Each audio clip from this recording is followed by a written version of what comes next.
رب العالمین نے فرمایا الزانی لا ينکح الا زانیۃ او مشرکا والزانیۃ لا ينکحها الا زان او مشرک وحرم ذلك على المؤمنین۔ اچھا وہاں کہا خبیث مرد خبیث عورت کے لیے، طیب مرد طیب، اور یہاں دوسرا انداز ہے ذرا کا، زانی مرد زانیہ عورت کے لیے ہوتا ہے، زانیہ عورت بدکار مرد کے لیے ہوتی ہے۔ خدا بندہ اگر معاشرے میں کوئی بدکار مرد تو ہو لیکن بدکار عورت نہ ملے تو وہ کس کے ساتھ فٹ ہوگی، اس کا جوڑ کیا ہوگا؟ رب العالمین نے فرمایا او مشرکا، پھر زانی اور بدکار مرد کو اگر زانیہ نہ ملے تو اس کا جوڑ مشرکہ سے فٹ کر دو۔ میں نے روح قرآن سے پوچھا ان دونوں میں مطابقت کیا ہے؟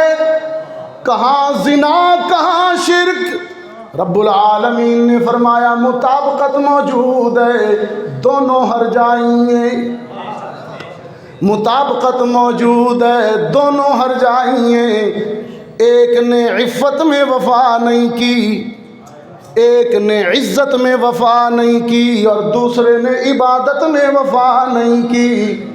اس نے جنسی تسکین کے لیے بستر بدل دیے، اس نے سر جھکانے کے لیے آستانے بدل دیے۔ وَحُرِّمَ ذَلِكَ عَلَى الْمُؤْمِنِينَ، اہل ایمان پر تو یہ دونوں جن سے حرام ہے، زانی بھی حرام ہے، مشرک بھی حرام ہے، آستانہ پرست بھی حرام ہے، مشرک بھی حرام ہے، زانی بھی حرام ہے۔ وَحُرِّمَ ذَلِكَ عَلَى الْمُؤْمِنِينَ، یہ جرح تھی قرآن کی، یہ سیدہ کے کردار پر جرح تھی۔ جرح مکمل ہوئی، کٹہرے میں اترا تھا عائشہ کی طرف سے وکیل بن کر خود رب ذوالجلال۔ جرح کی تکمیل کے بعد، بحث کے مکمل ہونے کے بعد، رب العالمین نے جج بن کر بھی فیصلہ سنا دیا۔ فیصلہ بھی بڑا عجیب ہے،